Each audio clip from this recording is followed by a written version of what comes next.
On the morning of January 5, 1996, a phone rang in a quiet house in Beit Lahia, a small city in the Gaza Strip. Yahya Ayeshe, also known as the engineer, picked up. How are you, father?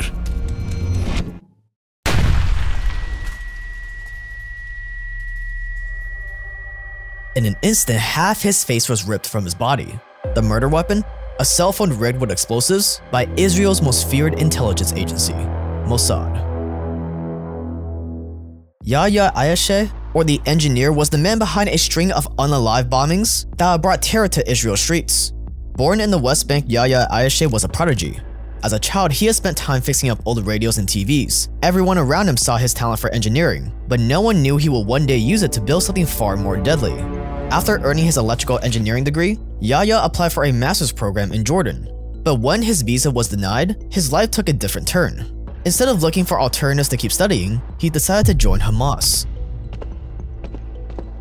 And to Hamas, Yahya Ayeshe was a gift. He taught them how to make bombs from nothing. Not C4, not from hard-to-find military components, but from regular everyday household items. Detergent, acetone, sugar, the kind of stuff no security checkpoint could stop. And he would process them into an explosive so deadly that it was called the Mother of Satan. And in just a few short years, Yahya Ayeshe became Hamas's deadliest assets. By the time the engineer turned 29, he was already responsible for the death of over 150 people. Mossad wanted to take him out, but that was not going to be easy. Israeli intelligence had spent years on his track, but he managed to slip through their fingers every single time. When the West Bank eventually got too dangerous for him, he was smuggled to Gaza, so Mossad followed. There was no way they were going to let him escape this time. Yahya knew he had to be careful, so whenever he wasn't in his friend Osama's house, he would dress up as a woman in a burqa, completely covering his face with a rifle hidden underneath his dress just in case. But as any intelligence officer knows all too well, comfort is the enemy of survival. And soon enough, Yahya became a little too comfortable. He started following a routine. He relaxed, and that's when Mossad found their way in. They discovered that Yahya was staying at his friend Osama Hamad's house. Now all they needed was a way in. That way in turned out to be Osama's uncle. Osama's uncle was just the kind of man Mossad needed for the job. A man with loyalty to just one thing: money. For the right price and US visas for his family, he gave Mossad exactly what they needed: one of his nephew's phones. He knew Yahya didn't own a phone himself, so whenever he needed to call his family in the West Bank, he borrowed one of Osama's. Maybe the uncle thought Mossad was just wiretapping his phone. Either way, he handed over the phone, took his reward, and disappeared. And then Mossad got to work. It's 6:30 AM in Beit Lahia, Gaza. The engineer finally allows himself to sleep, and next to him, lying on a small table, was Osama's Motorola phone. On the surface, nothing about the phone seemed suspicious. It looked normal, it felt normal. But in reality, Mossad had already gotten in there and worked their magic. Inside the phone, they had planted about 50 grams of RDX, a powerful explosive that they could detonate remotely. They had molded and hidden the explosive so well that not even the engineer, a man who lived and breathed bombs, noticed. With the murder weapon hiding in plain sight, all Mossad had to do was wait. At around 8 AM, the phone finally rang. The engineer was awakened from his sleep by the sound, but his friend Osama got there before him. Quietly, he handed the engineer the phone. It's your father. And without a second thought, the engineer held the phone to his right ear. How are you, father? Those were his final words. The explosion is small and precise. It rips through the right side of the engineer's skull with surgical accuracy, killing him instantly. It was so accurate that his left side remains completely untouched, and Osama standing right next to him walks away without a scratch. As the sound of the explosion rang through the street, chaos followed. Neighbors ran over to the house to see what happened. People walking by on the street stopped in their tracks, but it's far too late to do anything about it. Inside Osama's house, Yahya's body lay lifeless on the floor, his right hand still gripping the phone that killed him. And if Mossad is capable of such precise assassinations like this, assassinations that don't harm any innocent bystanders, it makes you really question why they're doing this. So to see just how capable they are of not causing collateral damage, let's explore just how good Mossad is at targeted assassinations. Stay dangerous and let's get into it.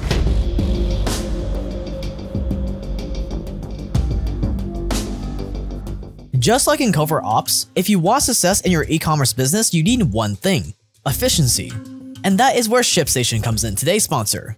See, if you sell anything online, Etsy products, niche products, or even a full-blown e-commerce store, ShipStation gives you all the tools to run your shipping like you have an entire agency dedicated to it. No more juggling hundreds of tabs and spreadsheets, just one streamlined simple dashboard that pulls in all your orders from Shopify, Amazon, Etsy, eBay, whatever you're using, so that it's all in one efficient place ready to go.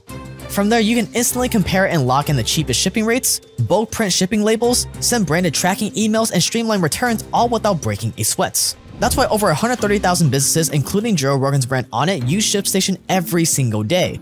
And with up to 88% off USPS, UPS, and DHL rates, plus up to 90% off FedEx, you're saving more than just time and effort. You're saving serious money. And the best part is that you can try ShipStation for free right now by going to shipstation.com/jtrend with the link below. That's shipstation.com/jtrend or click the first link below.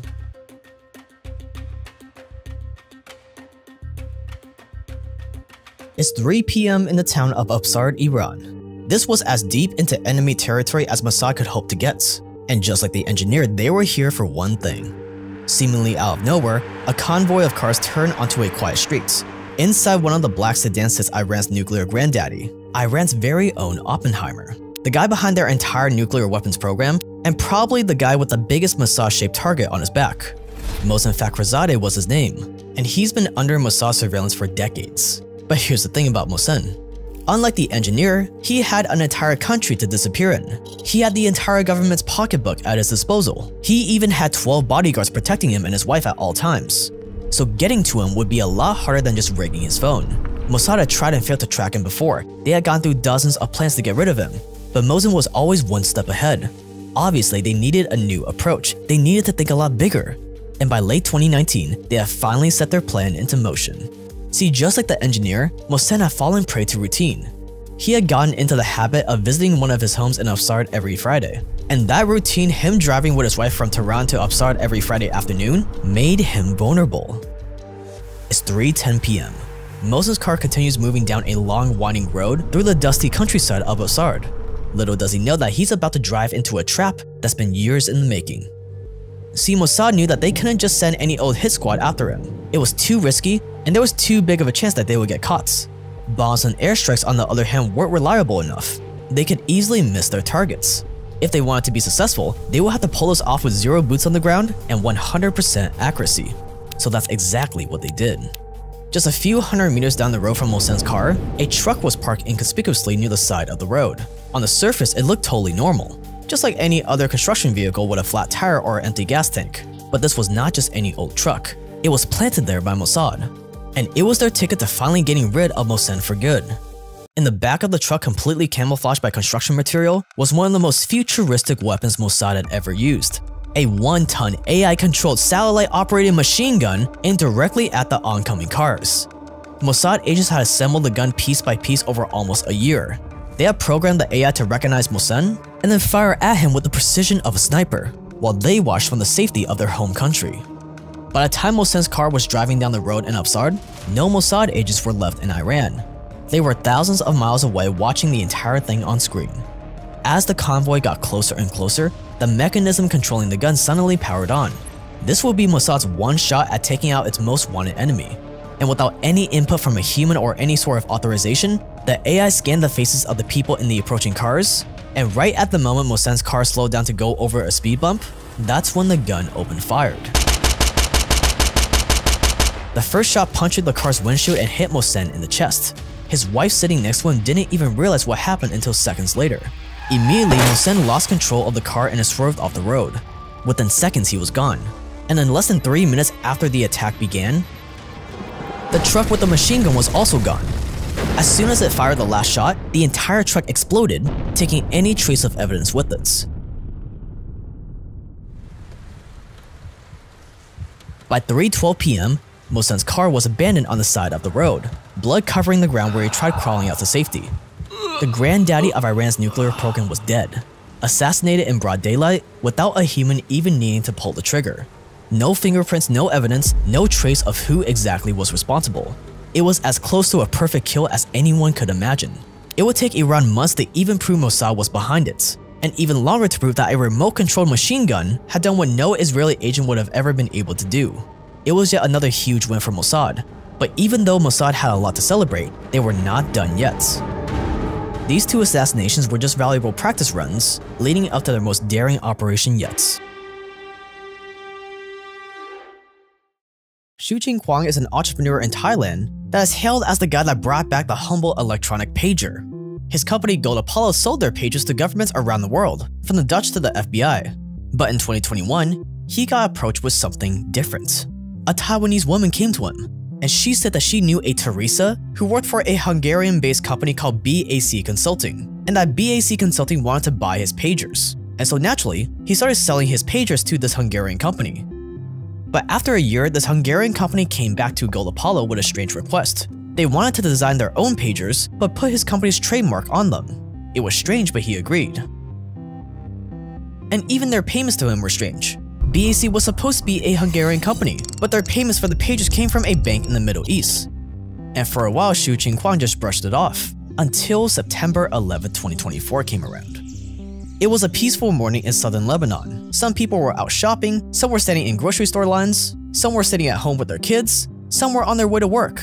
Life seemed completely normal, until the first explosion. Seemingly at the exact same time, hundreds of pagers across Lebanon and Syria exploded. Not caught fire or malfunctioned, exploded. Like the engineer exploded.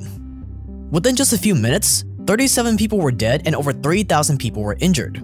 Panic set in for Hezbollah soldiers and civilians alike, but it wasn't over yet. Because the very next day, less than 24 hours later, Lebanon was rocked by explosions again. This time, it was two-way radios or walkie-talkies. Unlike pagers, walkie-talkies had a lot more space for explosives, making the explosions even bigger and more deadly. Dozens of people were killed or injured, and no one could understand why. Back in Taiwan, police and reporters came rushing to question Gold Apollo's Xu Jingquang, being that his pagers were the ones used in the attack. And in that moment, it all made sense. He realized that those pagers used in the attack did have his company's name on it, but they were entirely different from his designs, and that they also had a completely different computer chip installed in them that his company didn't use, and that BAC Consulting was nothing more than a Mossad front company. As journalists dug in, they discovered that according to the company's most recent annual reports from the Hungarian Ministry of Justice, the company only had around $320 on their balance sheet. It was as clear as day what had happened. Mossad had created a fake front company years in advance. They sent an asset to Gold Apollo to strike a deal for their pagers. They most likely replaced one of the two batteries in the pager with an explosive device, and then they somehow sold these explosive pagers to Hezbollah, who was none the wiser. And then they waited. Even though they could have detonated them years ago anytime they wanted, they waited for the perfect opportunity. And after October 7th, that opportunity finally came.